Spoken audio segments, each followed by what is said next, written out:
Hello guys, welcome to on channel property providers. मैं आपका अपना भाई अरविंद डागर स्वागत करता हूं आपके खुद के चैनल पे। आज हम लोग मार्केट में बहुत सारी अपडेट्स आई हैं और वो मार्केट को बहुत इफ़ेक्ट करने वाली हैं, तो उन सभी चीज़ों की बात करने वाले हैं।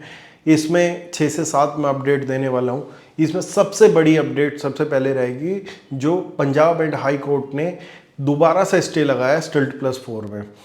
15 पेजेस का नोटिफिकेशन आया है Punjab and Haryana high court की तरफ से, जिसमें स्टे लगाया गया है 8 अप्रैल तक।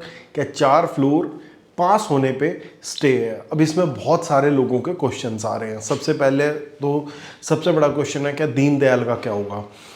जब कल आया था तो इस ऑर्डर में कुछ भी ऐसा नहीं लिखा हुआ था क्या दीनदयाल का पर्टिकुलरली क्या होगा। ना तो दीनदयाल का ये लिखा गया था इससे एग्जम्प्ट है, ना तो दीनदयाल का ये लिखा गया था क्या इसके अंदर इंक्लूड है। तो रेजिडेंशियल कॉलोनीज लिखी गई थी। तो अभी यही फिलहाल के डेट में आज तक की अपडेट ये है, आज जो मेरी चर्चा हुई है, क्या नक्शे पास अभी होल्ड पे हैं, पर मे बी शायद हो सकता है क्या दीनदयाल इससे एग्जम्प्ट हो और मे बी हो सकता है नहीं हो। तो उस पर क्लैरिटी बिल्कुल क्लियर नहीं है। दूसरी कॉलोनीज पे चाहे एचएसवीपी हो, चाहे सुशांत लोग हो, चाहे बीपीटीपी हो, चाहे वेस्टर्लीज हो, इस टाइप की जो प्राइवेट कॉलोनीज है, इन पे 100% श्योरिटी से अभी 8 अप्रैल तक कोई नया नक्शा पास नहीं होगा। इसी बीच में बहुत सारी हलचल मार्केट में आ चुकी हैं। लोग और इन्वेस्टर्स अपने जो स्टिल्ट प्लस 4 का जिसका नक्शा पास है उसकी चीज़ें देखने में लगे हैं।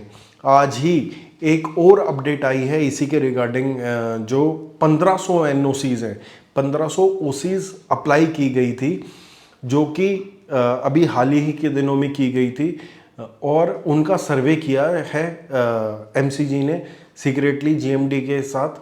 तो उसमें ये पाया गया है कि बिल्डिंग्स चाहे तो कोई पूरी नहीं है या तो बहुत सारे मानक उसमें पूरे नहीं होते। तो 1500 बिल्डिंग्स के ऊपर उनके ऊपर भी तलवारें लटकी है, जो ये कहते हैं कि मेरी ओसी पास है और जिनकी बिल्डिंग पूरी नहीं हुई है, अगर आप वो खरीदने जा रहे हैं तो उनको भी थोड़ा सा आप देख के खरीदें। उनके लिए भी नोटिसेस आज नहीं तो कल उन लोगों के पास पहुंचने वाले हैं, उन पे बारीकी से नज़र बनाई जा रही है। आज के न्यूज़पेपर में ही है, मैं कटिंग या जो भी न्यूज़ है उसका स्क्रीनशॉट भी डालने को बोलूँगा, वो भी आप लोगों के सामने आ जाएगा।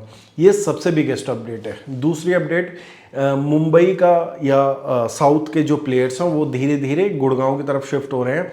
उसमें सबसे बड़ा चेंज देखा जा रहा है क्या वहाँ के जो बिल्डर्स आ रहे हैं वो कोलैबोरेशंस में ज़्यादा आ रहे हैं। तो उसी में से एक बड़ा नाम जो गाज़ियाबाद के बाद यहाँ पे आ रहा है वो है प्रेस्टीज। प्रेस्टीज ने एका और धूत के साथ में कोलैबोरेशन की है एक लैंड की, जो 17.2 एकर्स की लैंड है, जो कि सेक्टर 92 में सिचुएटेड है। अगर आपने देखा हो DXP 92 के नाम से ये एक प्रोजेक्ट अपना डेवलप कर रहे थे, जो इन्होंने सारे होम से लिया था एक और धूत ने NCLT के थ्रू। उसमें 3 BHK काफ़ी बेचे भी थे, अच्छे स्पेशियस अपार्टमेंट्स और बड़ा इसमें ओपन एरिया। वहीं पे इनके 4 बेडरूम पे भी न्यू लॉन्च हुए थे। 2200 स्क्वायर फीट के आसपास का एरिया, 2,75,00,000 रुपए में जो ये बेचते हैं। वहीं पे बैक साइड में ही इनके जो लैंड की बात चल रही है वो प्रेस्टीज से फाइनल हो चुकी है और उसकी भी मैं आप लोगों के यहाँ पे कटिंग डाल दूंगा क्या ये लैंड है। तो वहाँ का रेट भी रीडिफाइन होने वाला है सेक्टर 92 का। सेक्टर 92 की अच्छी बात ये है कि जो लोग अभी मिडिल क्लास हाउसिंग सेगमेंट में घर देख रहे थे, अब उनका क्या होने वाला है वो ये देखने वाले हैं क्या सेक्टर 92 उनके लिए एक हॉट स्पॉट बन जाएगा। क्योंकि चाहे तो वहाँ पे कोई बहुत अच्छा नाम नहीं आ रहा था और वहाँ पे लग्जरी भी प्रोजेक्ट कम एक्सेप्टेबिलिटी आएगी, इसलिए प्रेस्टीज वहाँ पे मेरे को लगता है जो 1.5 से 2.5 करोड़ रुपए के घर लाने की पूरी उम्मीद है और वो आप लोगों के लिए एक माइलस्टोन हो सकता है। तो वहाँ पे आप लोगों को क्लोजली निगाह बना के रखनी है अपने। इसी के बीच में ही पिरामिड का भी लाइसेंस आ चुका है, रेरा का प्रोसीडिंग चल रही है। पिरामिड अपना इमार के जो 86 वाला प्रोजेक्ट है सेरेनिटी हिल्स, उसके जस्ट सामने लैंड है पिरामिड की भी 13-13.5 एकड़ की। वहाँ पे अपने 3 बेडरूम 1850 स्क्वायर फीट के आसपास लेके आ रहा है। कुछ इन्फॉर्मेशंस आ चुकी हैं जो कि 2.5 करोड़ रुपए के आसपास रहेगा, जो बहुत लंबे टाइम से चाहते थे क्या 2 से 2.5 करोड़ में हम घर ले लें, हमारा बजट 3-3.5 करोड़ तक नहीं जाता। तो उन दोनों क्लाइंट्स के बजट में ये दोनों चीज़ें आने वाली। Prestige will take time, another 5 to 6 months में भी, बट हाँ पिरामिड की जल्दी ही आपको अलॉटमेंट्स होती हुई दिखाई देंगी। इसी मंथ एंड में, अप्रैल के आपको एंड में इसका रेरा आता हुआ दिखाई देगा। तो किसी को फर्दर डिटेल चाहिए हो तो we can connect on this also. इसके बाद बात की जाए एक और बड़ा प्लेयर जो कि है शोभा। शोभा का सेक्टर 63A में लैंड पार्सल है 12 एकड़ का, जो सब लोगों को पता भी है 12 एकड़ का है। यहाँ पे इन लोगों का रेरा आज की डेट में आ चुका है शोभा क्रेसेंट के नाम से। तो ये एक बहुत बड़ी अपडेट है गोल्फ कोर्स एक्सटेंशन रोड के लिए। एक्सटेंशन रोड पे भी बहुत दिनों बाद कोई नया लॉन्च प्रोडक्ट आया है और उसमें शोभा की एक्सेप्टेबिलिटी हमें देखनी पड़ेगी कि किस हिसाब से लोगों की आती है और क्या रुझान बनता है। रेट शोभा जो लॉन्च करने की उम्मीद है वो 25,000 पर स्क्वायर फीट के आसपास लॉन्च करेगा, प्लस में जीएसटी प्लस में पीएलसी, वही 27,000 रुपये के आसपास, 26-27,000 रुपये के आसपास आपको प्रोडक्ट मिलने की उम्मीद पूरी लगती है। 3 और 4 बेडरूम के इसमें अपार्टमेंट्स आप लोगों को मिलेंगे। ये जो लैंड पार्सल है इसकी मैंने डिटेल्ड वीडियो भी बनाई है जहाँ पे मैंने पूरा लैंड समझाया है, सारी चीज़ें करी हैं। तो उसका वीडियो का लिंक भी मैं ऊपर डाल दूंगा, या तो आप जाके पिछली वीडियोस में देख सकते हैं, उसमें आपको दिख जाएगी। 50K पर स्क्वायर फीट एरिया रिवीलिंग इस नाम से मैंने वीडियो बनाई थी। अब शोभा का एक्सटेंशन रोड पे आना ही अपने आप में बहुत बड़ी बात है। इसके बाद जस्ट थोड़े दिन बाद ही आप लोगों को ओबरॉयज भी आता हुआ दिखेगा। ओबरॉयज भी अपनी मार्केट टेस्टिंग कर रहा है, जो कि 5500 स्क्वायर फीट पर स्क्वायर फीट 5500 स्क्वायर फीट से अपार्टमेंट शुरू हो रहे हैं और 40,000 रुपये के आसपास की मार्केट में आवाज़ें आ रही हैं।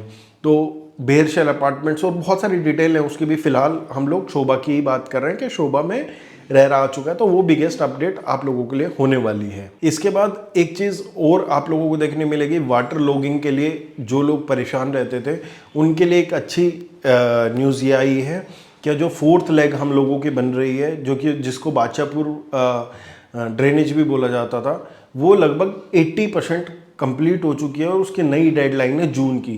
तो ये कोशिश की जा रही है कि बारिश के सीज़न से पहले जो ये है ये कंप्लीट हो जाए पूरा प्रोजेक्ट। इसके बाद बहुत सा इफेक्ट पड़ने वाला है सेक्टर 72 से लेके सेक्टर 80 तक के सारे वाटर लॉगिंग एरियाज़ में।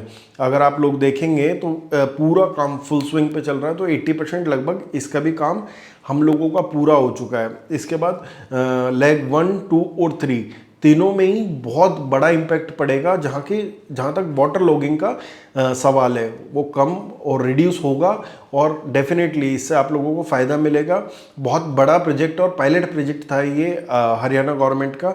तो ये देखना होगा कि कितनी जल्दी क्या अपने डेडलाइन को पार कर पाएंगे या इस बार भी गुड़गांव पानी की समस्या से आपको जूझता हुआ दिखाई देगा।